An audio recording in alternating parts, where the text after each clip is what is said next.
speck of light is showing, so the danger must be growing. Are the fires of hell a-glowing? Is the grisly reaper mowing? Yes! The danger must be growing, for the rowers keep on rowing. And they're certainly not showing any signs that they are flowing!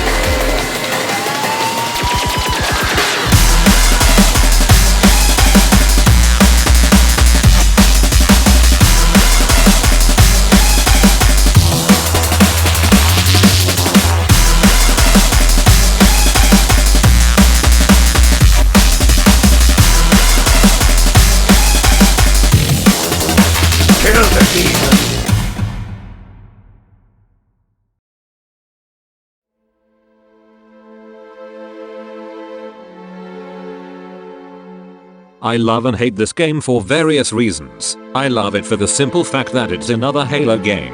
I love that it introduced more things for me to appreciate about Halo. New weapons, a more developed story, but those are things you'd expect out of a sequel to a beloved franchise. But I hate it for all the things it got wrong, be it intentional or due to how hellish Halo 2's development was. There was a lot of pressure from Microsoft for Bungie to make another Halo game, since it was what saved the Xbox from failing as hard as the Zune did. Remember the Zune? That's my point. Halo is the reason we still have Xbox today, and the Kinect is why we see Xbox as a joke when it comes to making decisions on what console to invest in. Don Matrick, Xbox CEO at the time, could very well have been a saboteur working for Sony in secret, and there isn't any evidence to suggest otherwise because of how much he damaged the reputation of the Xbox. Purely because of this idea that if Xbox were to copy what Nintendo was doing with the Wii, that it would boost sales for the console, because more dementia patients in nursing homes would be mildly interested in playing a budget version of Wii Sports. Except this is controller-free games and entertainment. We have a product for people who aren't able to get some form of connectivity. It's called Xbox 360. I could also get into how Microsoft purchased respectable game developers for billions of dollars and forced them to make garbage games, or how 343 Industries ruined the Halo franchise. But even that being the case, it was still the only reason people bought an Xbox, myself included, until they brought it to Steam, and now Xbox is dead to me. So it makes sense that Microsoft back then would push Bungie to make a sequel, even if Bungie never planned to make one, despite the ending of the first Halo implying otherwise. Bungie began working on Halo 2 without a clear understanding of what it was actually going to be like when, or even how, they would finish it, and there is no greater example of this point than the E3 demo they showcased in 2003. These folks didn't wait in line to hear your lips flippity flap. Knuckle up and get ready to dance, you pasty bastard. Yes, sir, Sergeant. What you good people are about to see is an operation in progress. This is a real-time feed. No smoke and mirrors pre-recorded bullshit. Have made landfall and occupied one of our cities. We will link up with our forces in theater, engage the enemy, and boot their sorry behinds back into the stratosphere. Come on, Biatch. Sir. You got anything? Well, I need to talk about You think so? Kill the lights! It was bullshit. Everything that was shown at E3 was staged and scripted, while not pre-recorded. It still wasn't as authentic as they would make you believe. In fact, everything that was shown was made specifically for E3, without the consideration of whether or not what would be shown would even make it into the final game at all. It demonstrates why I personally despise E3, and all the deceptive trends that these massive AAA game developers continue to follow. The game industry is for the most part full of shit, and it's why I never invest my time into games that aren't 20 years old by this point in time, unless it's a boomer shooter throwback made by indie developers or whatever it is that New Blood are working on. So after E3 came and went, Bungie realized they were up shit creek. Knowing that what they have spent all this time working on couldn't actually make it into the final game. Everything was full of bugs, unplayably broken, and poorly optimized for a console that was by this point soon to be dead in the water. Basically something Gordon Ramsay would scream in your face for serving him. So they had to scrap all of it and crunch even harder to have something that could be playable by the set deadline of Halo 2's release, which like most games, is always scheduled for a holiday release, because mindless capitalism. and without the ability for developers to be lazy and just patch a game years after releasing it, or being so complacent with their own bullshit that they never end up fixing a broken game after launch and get away with it, it meant that this had to be as perfect as it could ever be. But they fucked up. Halo 2 on Legendary isn't even a difficulty, it's the 5th circle of hell, and trust me, after finishing this game you'll feel like you've been skinny dipping in the sticks. This is what happens when you crunch, and you're denied the time and resources you desperately need to complete a project to your utmost satisfaction. This is what happens when you let corporate fuck you in the ass without a rubber. But now that I've explained all that and offered much needed context for what's to follow, now, we feel a pain not even the Cenobites could inflict. I'm not ready, and neither are you. Be warned.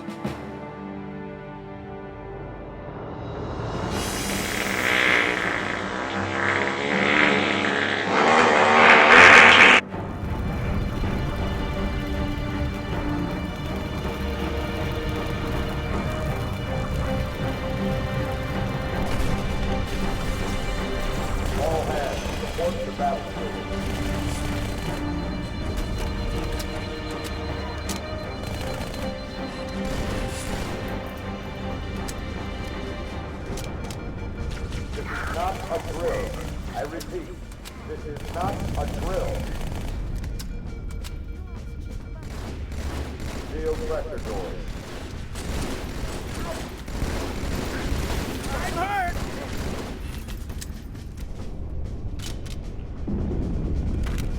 All jokes aside, this is fucking horrible. Just like the first game, you're required to use a plasma pistol and a precision weapon, in this case the battle rifle, but the elites in this are now even more brutal and will not stop shooting at you even when behind cover. The second you pop out of that cover you're dead, every fucking time. There's no way to effectively kill Covenant without using the noob combo. Naturally it was the same in the case of Halo 1, but here it's far less forgiving in what it will allow you to approach in battle. The SMG is the stand-in for the assault rifle now, and the gimmick being that you can use two of them at once. Other weapons that can be dual-wielded are the plasma pistol and rifle, needlers, and magnums. These can also be interchanged in each hand. Fun to use initially and maybe even useful on lower difficulties, much like all of the weapons, but utterly useless here. As if the game wasn't punishing you enough for playing it on Legendary, it rewards you with Halo 2 shotgun, which is now fucking useless. Now it has less effective range than before, and can now barely do a thing to elite shields. Getting up close to an elite is certain death, so now, having the shotgun be as weak as it is, it just makes you feel even more weak and pathetic than you already do trying to complete the first mission of this game. That's not to say there isn't a positive, even if I can only think of one. The energy sword. It used to be a one-hit kill weapon for the Covenant to use on you, and now, it's a one-hit kill for them. Sometimes, and if you're proficient in button combos, you can absolutely abuse the lunging mechanic this sword gives you. People use this for speedrunning and it never fails to amuse me. This game is, for lack of a better word, undercooked. But not only that, it is tainted. You're about to see why.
can't take a girl to the library. The bathrooms stink. The mission starts you off with a scorpion, but you're not gonna need that since it's about as fragile as Clive Palmer. The West Australian this week depicted you as Dr. Evil, as a cane toad. The headline was Pest. Look, goodbye. I've had enough talking to you, mate. See you. Mr. Palmer, Clive Palmer, there on the line from the Gold Coast. There's a warthog right next to it which you can use to skip everything on the bridge. And as you saw beforehand, you're obviously not supposed to be finding exploits like this to cheat your way through the game to take the easy way out of something that should be fun and challenging, because it's too infuriating to do as intended. But it's not a good sign when doing this seems more appropriate than having to actually play the game as intended. And eventually, if this becomes a constant thing that you're required to do, it breaks the enjoyment of the game fundamentally. And from that point forward it won't ever be the same. And if you ever decide to replay this game on normal or heroic, you'll end up feeling like it was too easy. But is it really that fun to play this game on legendary again? I've done it more times than I can count now, but still I agonize ever doing so for what it robs of me. That being my time, my patience, and a chance of experiencing something fun whenever I do go back to revisit it. You then get to the tunnels, and guess what's waiting for you down there? Yep, more snipers. After making your way through the tunnels, you're then greeted with more fucking snipers, and now they endlessly respawn in this section of the map. Just get into the warthog and get the fuck out of there as fast as possible. There is literally no other way around this. Then you're up against two wraiths, ghosts, and you guessed it, more fucking jackal snipers. It doesn't fucking end. Then you get past all that to finally get to take down that scarab. Seriously, what the fuck?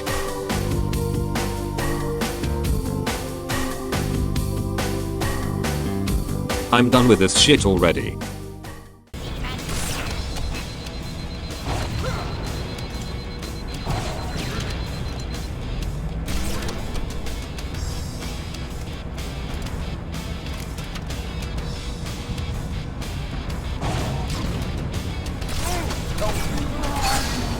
Careful, Chief. That elite was an ultra, and those pilots are no pushovers either.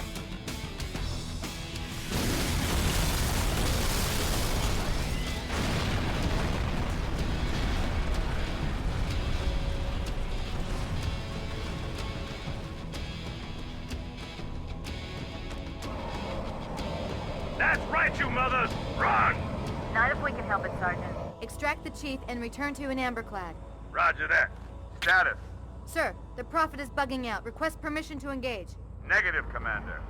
I'll vector 2 heavies for Starside intercept. Bam! Slip space rupture off the target's bow. It's going to jump inside the city.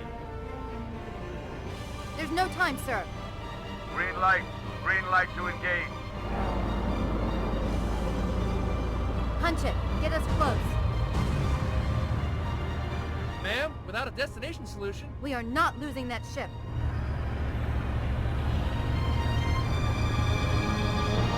Skip it up and down up.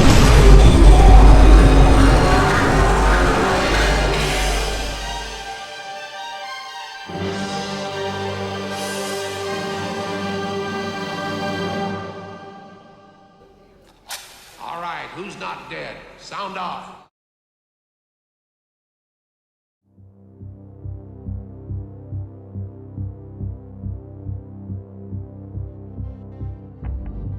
Plot twist, that elite we've been seeing in the cutscenes with the voice of Keith David is actually a playable character, and now we're the Covenant.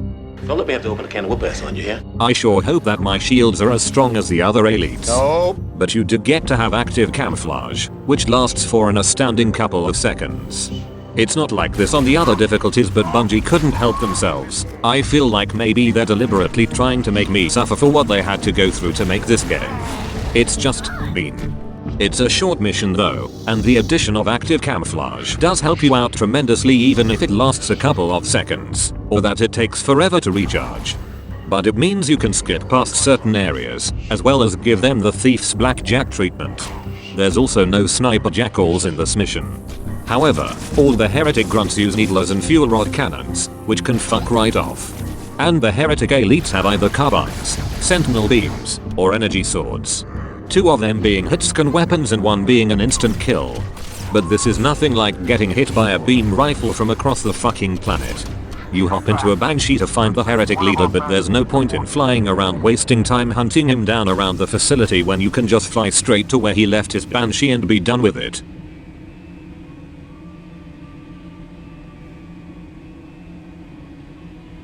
We track the heretic leader to this part of the station. Clear that landing zone and get inside.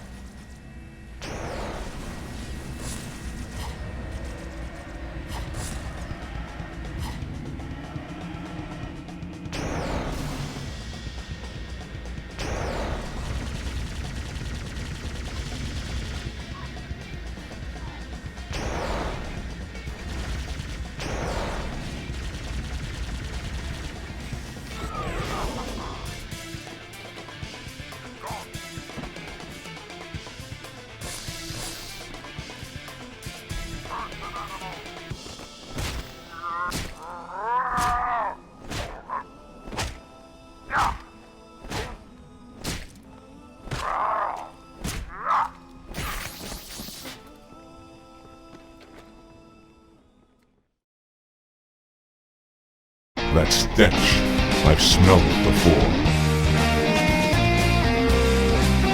They are back, and they're even worse now. The Flood in this game are even more of a pain because unless you kill and destroy their corpses, they'll come back again to kick your shit in. And in some cruel irony, you're put on the slowest descending elevator of all time. Probably because of how pissed off I was that I would go constantly up an elevator in the library to progress, and yet I felt like I accomplished absolutely nothing besides suffer.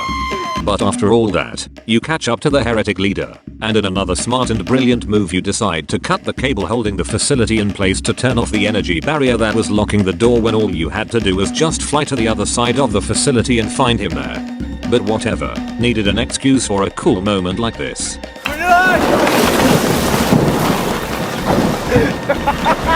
So now, after doing all that, you finally catch up to the heretic leader, and now it's a boss fight against 3 heretic leaders, 2 of which are holographic, but still have strong shields.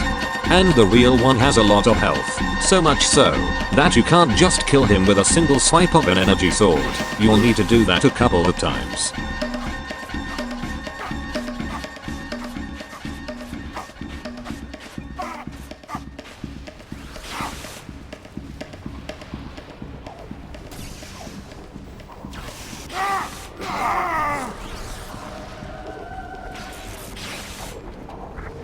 But now it's over, and thank God. Things can only get better from here. Right?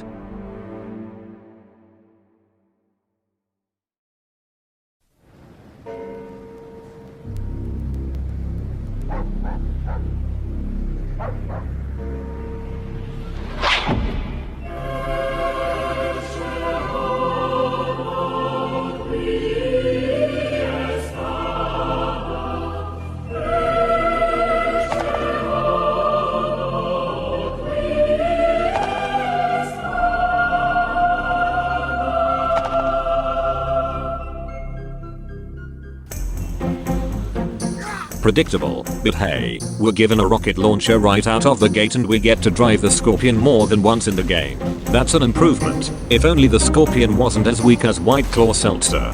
Seriously, why do you drink that shit? I'd get more drunk drinking my own piss. But as to be expected, more jackal snipers.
I don't really have anything to say here. Fuck the underwater sections with the drones, sniper jackals, elite honor guards and hunters.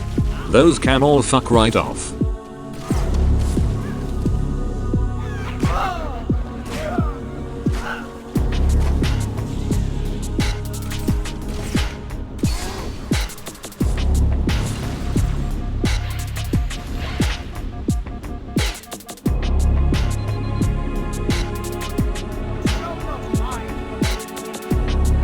Feels good beating this fucker to death though after all the shit I went through to get here. Bad news. The Phantoms are turning around. The fleet is preparing to fire on our position. We need to get out of here.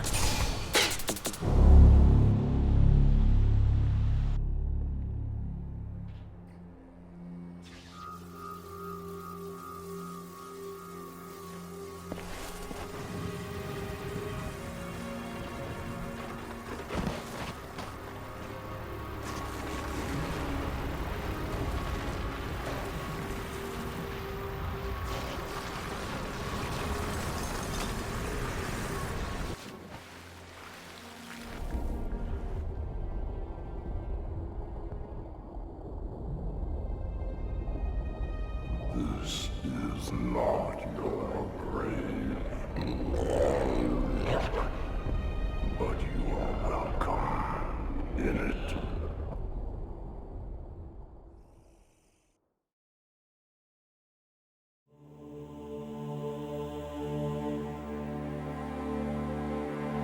And now we're back to playing as the Arbiter, and finally this game gives us a break from all the pain. But that won't matter, not when the worst is yet to come. You're starting off with just sentinels in hallways you can just walk through. Later on there's enforcers, these big flying robots things that won't be an issue until the next mission. And the Flood, but now it's human instead of elite.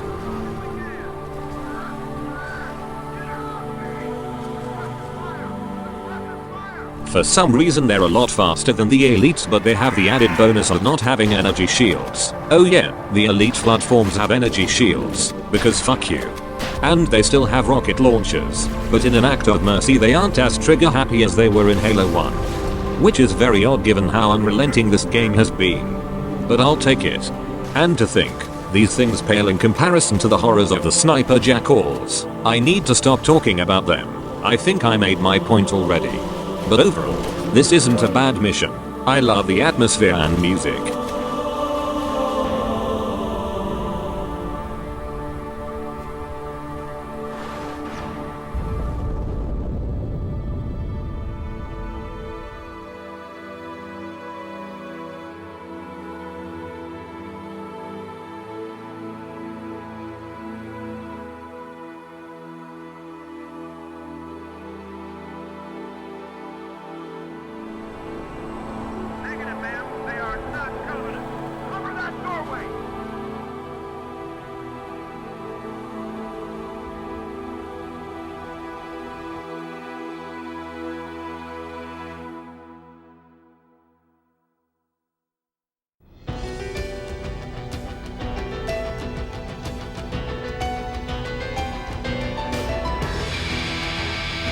This is sort of a weird one. Depending on how you approach it, this could be the easiest mission or one of the hardest, simply because you can skip just about all of it so long as you remember that if you use active camouflage and then enter a vehicle you'll remain camouflaged. But keep in mind the enforcers, they can pick up your vehicle and kill you inside it, and rocket launcher Flood. Now here's the thing, the rocket launcher has this mechanic now which locks onto vehicles, and no matter where you fire your rocket it will find its way to wreck shit. The Flood also have this feature available to them. You can imagine how bad this is. The Flood can also use vehicles too, even scorpions, and they can hijack your vehicle.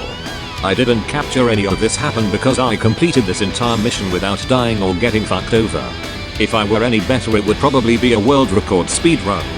Then you have the gondola section, which you can simply avoid by doing this. And just like that you've beaten the mission. Now you stand there for 5 minutes.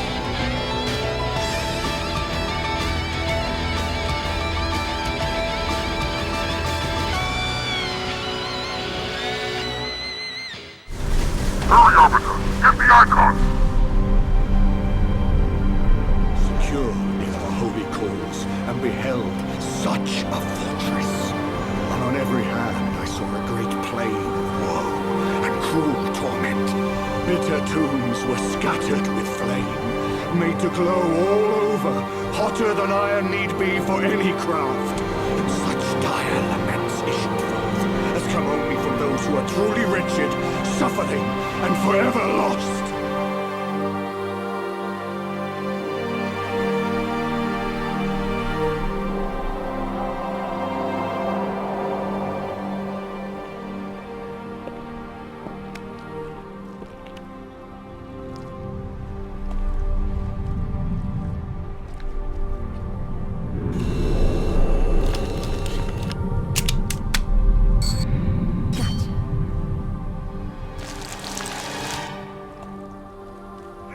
You know, your father never asked me for help either. The index is secure. Mackenzie, Perez, how's our exit? You hear me, Marines? We got trouble.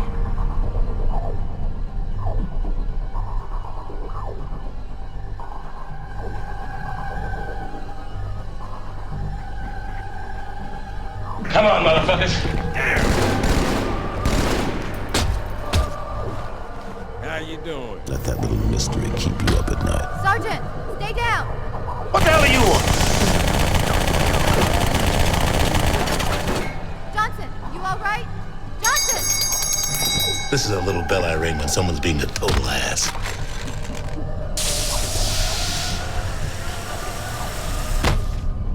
Excellent work, Arbiter. The Hierarchs will be pleased. The Icon is my responsibility. What's your responsibility? Now it is mine.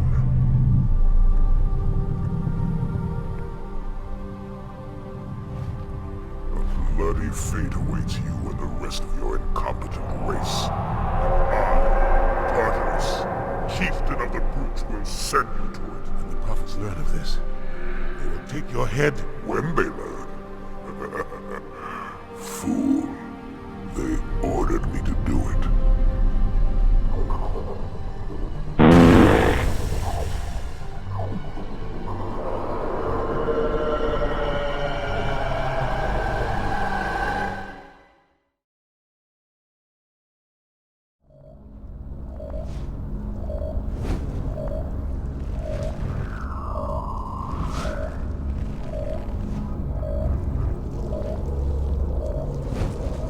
What is that?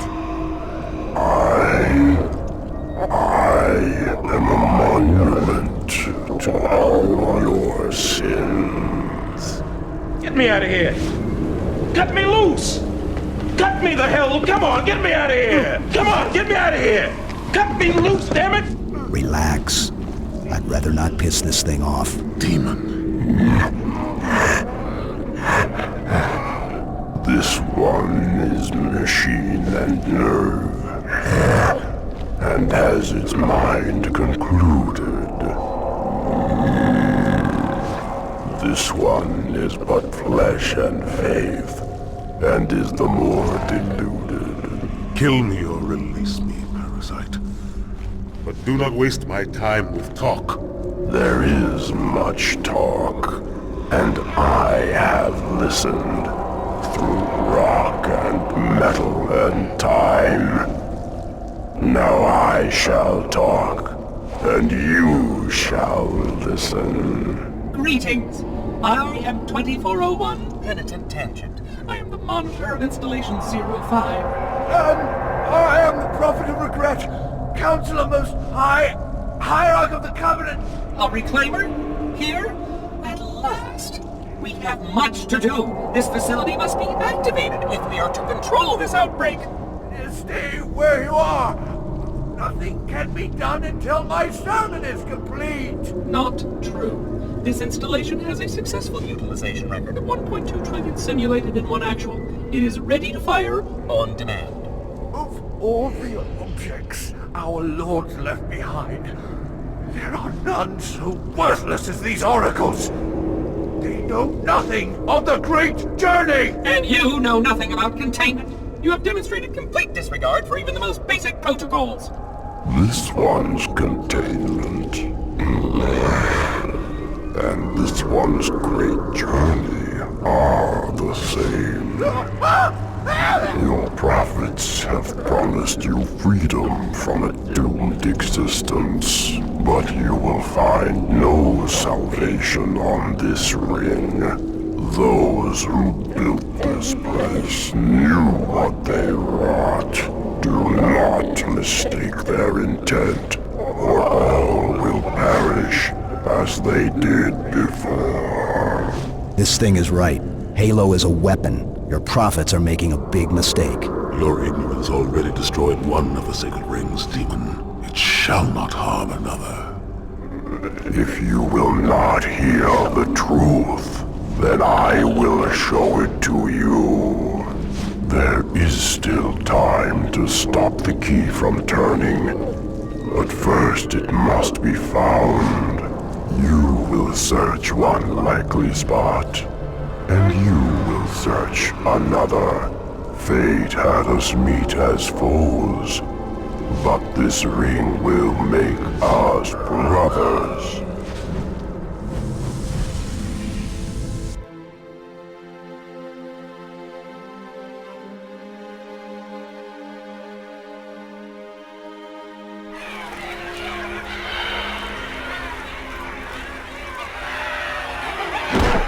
We are, all of us, gravely concerned.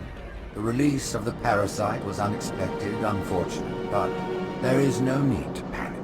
In truth, this is a time to rejoice. A moment that all the Covenant should savor. For the sacred icon has been found. With it, our path is clear, our entry into the divine beyond guaranteed. The great journey is nigh, and nothing, not even the flood, can stop it. Boo.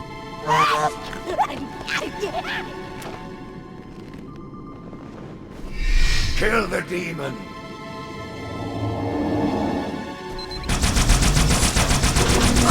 Brutes! The faster you can kill those brutes, the better.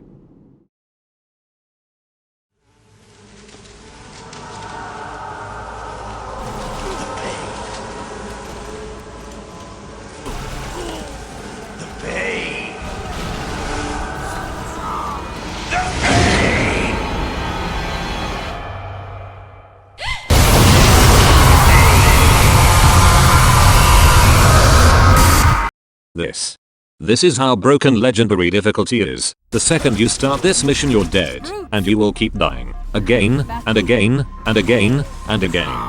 This is what happens when death dies. This is some Johnny got his gun level of suffering. And this is not only the worst mission of Halo 2, but the worst mission in the entire franchise.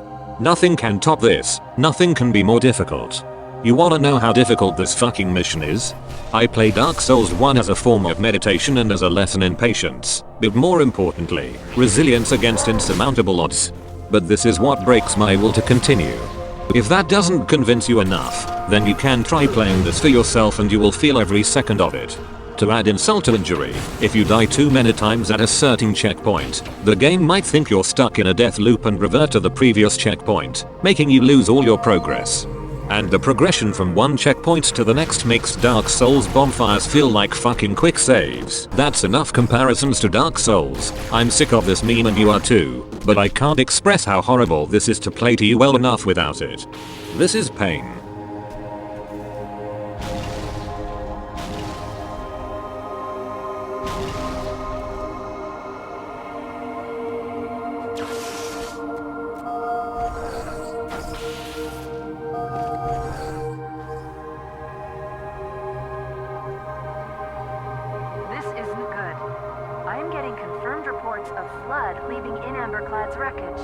Let's get the index and find a way out of here before things get really ugly.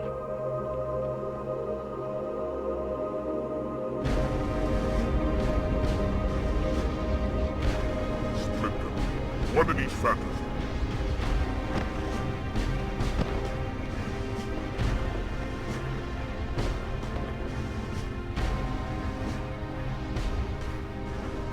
The hopes of all the Covenant rest on your shoulders, Chieftain. My faith is strong. I will not fail.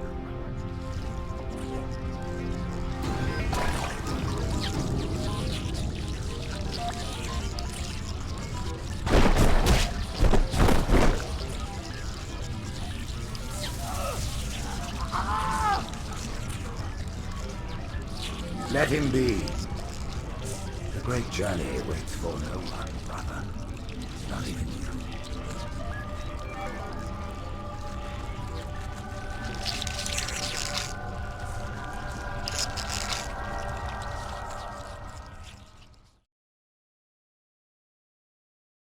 There are several sacred things in this world that you don't ever mess with.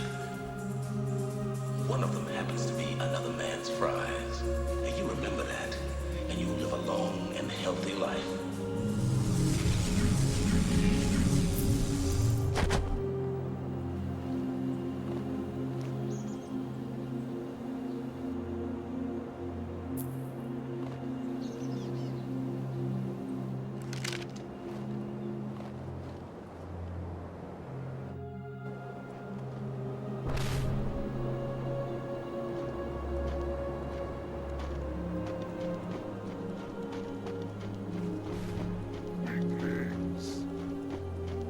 Brutes have betrayed us.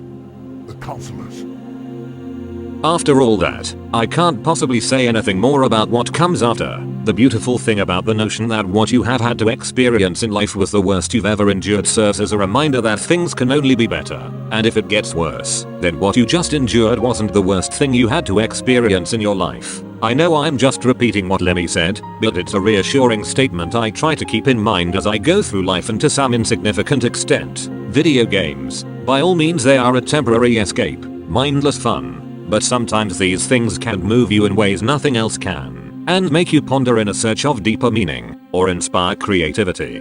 There's something about all this that I can't simply ignore or discredit. And as I mentioned, I love and hate this game, and all of this is why. If you want me to give you any insightful or witty commentary here, I've got nothing. I did however forget to mention the introduction of the brutes, not a secret since we saw them at the beginning, but they're only introduced this late into the game as an enemy type. They don't have shields, but are so tanky that it feels no different, but they can be easily killed with a headshot, and I wouldn't advise sticking them with plasma grenades, as they will use it as an opportunity to take you with them. Whenever a brute captain is killed, they go back to monkey and beat you to death. I'm just glad they don't fling shit at me or rip my face off, but this game has been doing that enough to me already. However, it is almost over. What have these brutes done? They had shed our brother's blood, and for that they must die.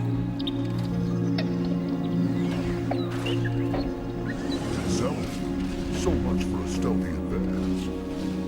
Ah, over so soon?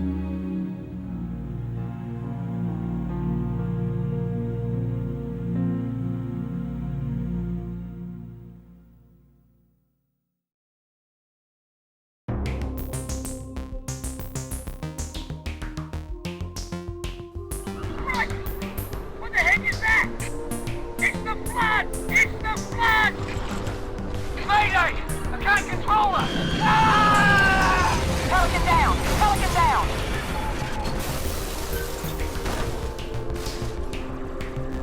I knew the Covenant was good at repurposing Forerunner technology. This is amazing. They've been using the Forerunner technology as an upgrade for the city. So much launching and accomplished itself with the power grid.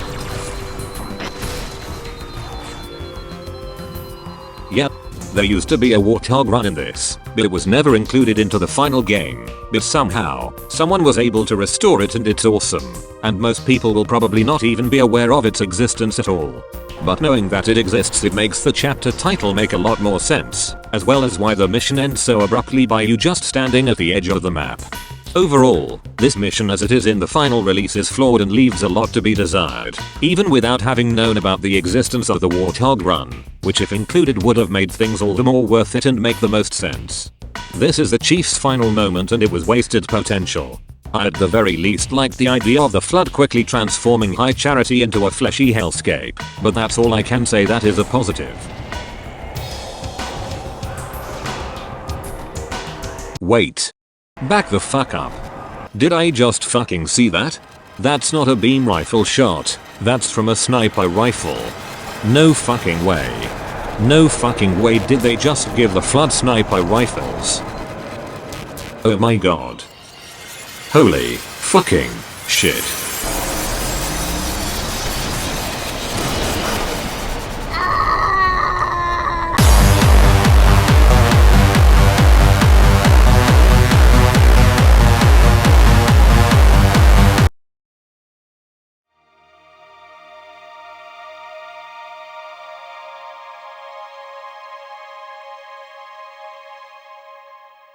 And so we've made it to the great journey, the final mission of Halo 2. Does it make up for all the shit you went through to get here? No. It just doesn't. But that's not the mission's fault. I've been shoveled shit this whole time just to get here. I can't be expected to be in high spirits after all that. It's a slog to get to the scarab, but it was cool to see you fighting with hunters. But because this is legendary, they won't be alive for very long. And there is this one area with another pair of hunters and elite counselors locked behind energy barriers. Just throw a few grenades on them or shoot them with a beam rifle and let them do all the heavy lifting. It's cool, I'll give it that.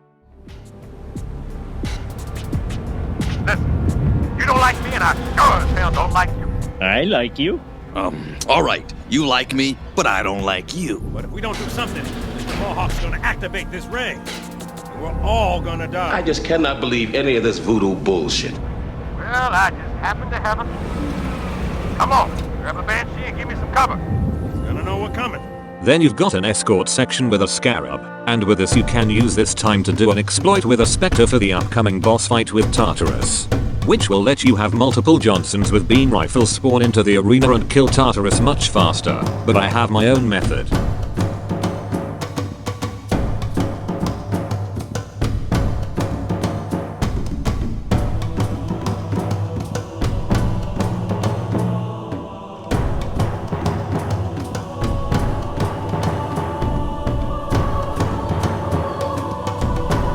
It's not the best or the most practical way, but it's what I enjoy most.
What's that? A beacon.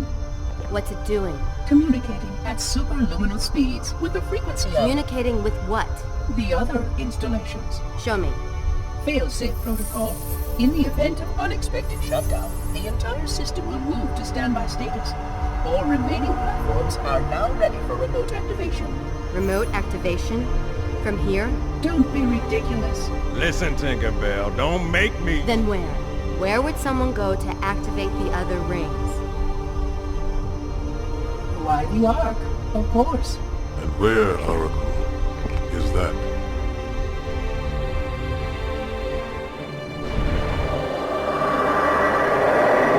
Got a new contact, unknown classification. It isn't one of ours. Take it out. This is Spartan 117. Can anyone hear me? Over. Isolate that signal. Master Chief, you mind telling me what you're doing on that ship? Sir. Trans rights are human rights.